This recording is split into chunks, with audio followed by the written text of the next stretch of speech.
Olá, jovens! Tudo bem? Conforme prometido, está aqui então o vídeo com a resolução de algumas questões lá daquela lista de exercícios sobre ligações químicas. Então, beleza, vamos lá. O primeiro exercício aqui que eu vou mostrar é esse que pedia qual que é a fórmula química do composto formado entre cálcio e nitrogênio. Então, a fórmula está aqui já a resposta. Se você quer saber a resposta, Ca3N2. Por que é essa resposta, né? Então, o caminho correto ou o caminho inverso a gente faz para entender do porquê, né? Então, essa fórmula é Ca3N2 porque o cálcio que está aqui, ele tem que perder 2 elétrons, tá? Perdendo 2 elétrons, ele fica com essa carga 2+. E o nitrogênio tem que receber 3 elétrons, né? Daí ele fica com essa carguinha 3- aqui. E por que que o cálcio perde 2 elétrons, fica 2+, e o nitrogênio recebe 3, fica 3-, né? Então, ilustrando isso, seria mais ou menos isso aqui, né? O cálcio com os 2 elétrons da última camada, que ele perde para o nitrogênio.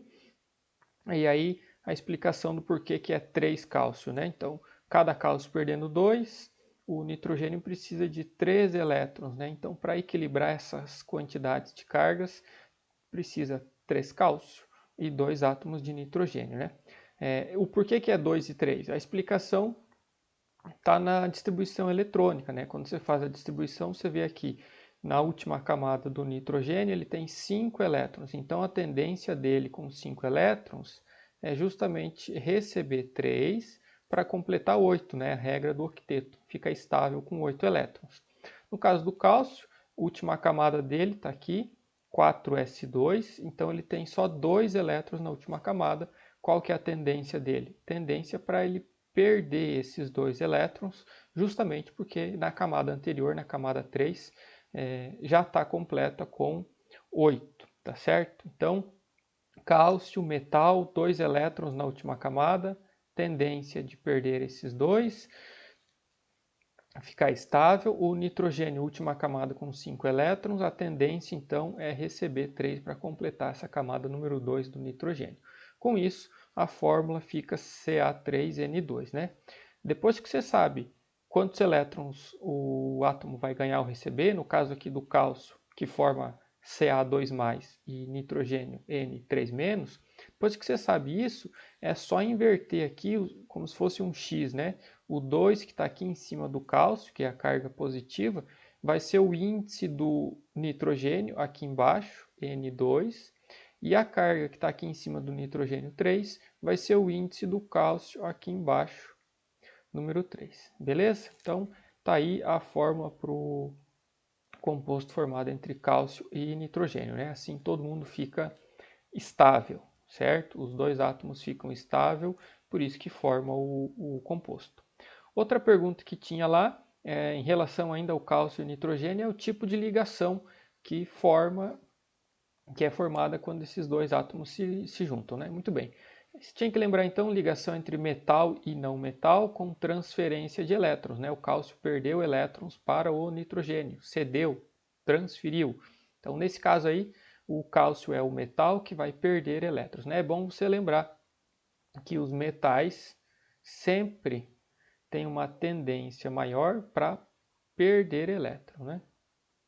Perde elétron. Geralmente os metais perdem elétron, tudo bem? Então a ligação entre o metal cálcio perdendo elétron e o não metal nitrogênio, então é uma ligação iônica, né? Então cálcio, metal da família 2, alcalino terroso, e o nitrogênio é um não metal. Beleza? Bem simples, só para identificar o tipo de ligação aí que formava esse composto. Outra questão parecida é qual o tipo de ligação formada entre carbono e oxigênio. Beleza, então aqui a gente já tem um caso um pouquinho diferente, né? Carbono e oxigênio são elementos não metálicos, né? Estão do lado direito da tabela periódica, na parte de cima do lado direito. Então são não metais. Quando a ligação é formada entre não metais, essa ligação é ligação covalente. Tá? Então, quando tem ligação covalente, os 2 átomos vão compartilhar elétrons. No caso aqui, o carbono, quando a gente faz a distribuição, dá para ver aqui que na camada 2 ele está com 4 elétrons. Então, para ele ficar estável com 8, precisa de mais 4. No caso do oxigênio, a camada 2, que é a última camada dele, ou o último nível onde tem elétrons, tem 6 elétrons já, né? Camada 2, S2, 2P4. Nesse caso aqui, ele precisa de 2 elétrons para completar essa última camada e ficar estável. Sendo assim, oxigênio precisando de 2, carbono precisando de 4, o tipo de ligação que eles fazem aqui, a gente ilustra aqui que é a estrutura de Lewis, né? Com essas bolinhas representando os elétrons. O carbono está aqui com 4 bolinhas ao redor dele, representando os 4 elétrons, e o oxigênio com 6, representando os 6 elétrons que ele tem. Quando eles compartilham, o oxigênio fica com 1, 2, 3, 4, 5, 6, 7, 8 elétrons. E o carbono também vai ficar com 8. 4 que ele tem e mais 2 desse oxigênio que ele compartilha, 2 desse outro oxigênio. Então, assim, a fórmula do composto é CO2, que é o gás carbônico, com o carbono fazendo uma ligação dupla com um oxigênio e outra ligação dupla, né, compartilhando elétrons com outro átomo de oxigênio, certo? Então, tipo de ligação covalente, beleza? Muito bem. Outra questão é com relação aos íons K+, e Cl-, é incorreto afirmar. Então, se é incorreto, tem que prestar atenção no que vai estar errado, né? Dá para destacar de início aqui, se está aparecendo aqui no enunciado que é K+, então é o potássio que perdeu um elétron, né? E o Cl- é o Cl que recebeu um elétron. Muito bem.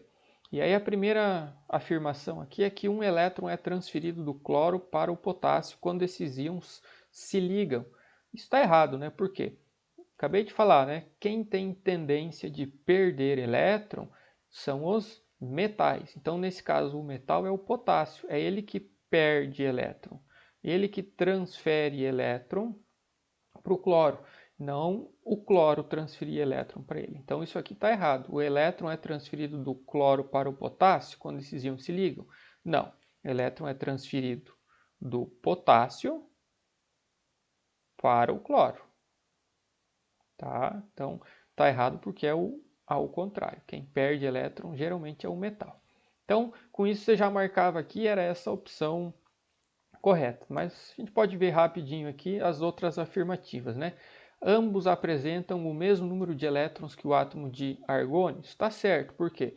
O número atômico do potássio é 19, o número atômico do cloro é 17 e o número atômico do argônio 18.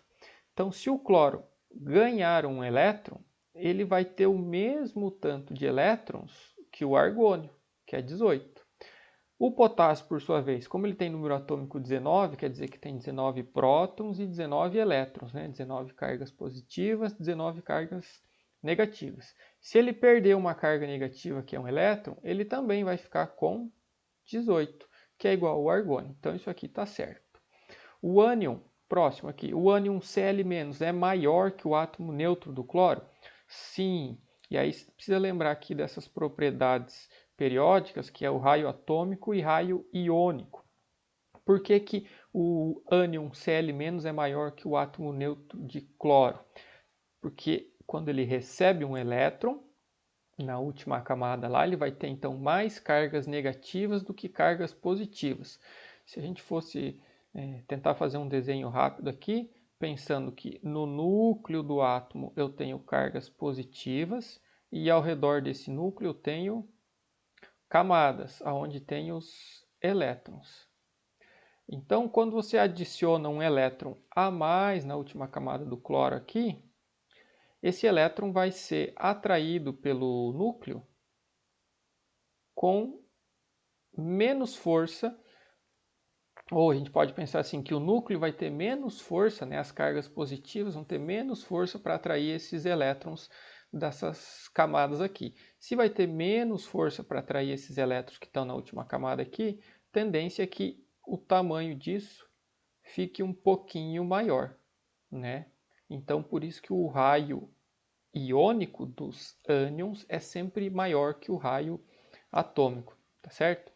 Qualquer coisa, revisa lá depois as propriedades de raio atômico e raio iônico aí, tá bom? Próximo, o átomo neutro de potássio absorve energia para se transformar no cátion K+. Sim, né? Qual que é essa energia que ele absorve? É o que a gente chama de energia de ionização, né? Outra propriedade periódica da tabela. O que é a energia de ionização? É a energia que você precisa justamente para tirar um elétron da camada lá do átomo, né? Da última camada, beleza? E aqui a última forma o composto cloreto de potássio. Correto, né? Está aqui a fórmula do cloreto de potássio, o KCl. Beleza? Aqui mais uma questão, então essa é a parte 1 do vídeo, vai ser a última questão que eu vou colocar aqui. Depois vou fazer o outro vídeo com mais a resolução das outras questões para não ficar muito longo. Aqui dizia o seguinte, para você marcar a coluna que tinha a indicação do tipo de ligação dos compostos ali, né? Então, ligação iônica, covalente, metálica e tinha também a coluna ligação de hidrogênio. Ligação de hidrogênio é uma força intermolecular. O que quer dizer força intermolecular? É o tipo de interação que ocorre entre moléculas. Então, não é um tipo de ligação entre átomos, é uma força que ocorre entre moléculas, tá? Então, cuidado para não confundir. Nessa coluna de ligação de hidrogênio, eu não deveria marcar nada, tá certo? E aqui desses compostos, sal de cozinha. Então, para saber o tipo de ligação, você ia ter que procurar qual que é a fórmula do sal de cozinha ou lembrar, né? No caso aqui, sal de cozinha é o cloreto de sódio, NaCl, Na metal, Cl é o não metal, o sódio perde um elétron, o cloro ganha um elétron, então o tipo de ligação aqui iônica, certo? No caso do gás de cozinha, os compostos que formam o gás de cozinha é o propano, C3H8, e o butano, C4H10. Então, C, carbono, H, hidrogênio. Os compostos aqui só tem carbono e hidrogênio que são não metais. Então, ligação que vai ocorrer aí é a ligação covalente com compartilhamento de elétrons, certo? No caso do etanol, aqui a fórmula C2H5OH, que é um exemplo de álcool, tá? Tem algum metal nessa fórmula? Não, né? Carbono, hidrogênio, oxigênio e hidrogênio. Então são todos elementos não metálicos. O tipo de ligação também é ligação covalente, certo? Açúcar, coloquei a fórmula aqui do açúcar comum, que é a sacarose, C12H22O11. Só tenho elementos não metálicos, carbono, hidrogênio e oxigênio. Tipo de ligação que vai ter? Ligação covalente, né, com compartilhamento de elétrons. E aqui o fermento em pó, o bicarbonato de sódio, qual que é o tipo de ligação? Então é a ligação que tem entre o sódio e o bicarbonato, que é esse HCO3.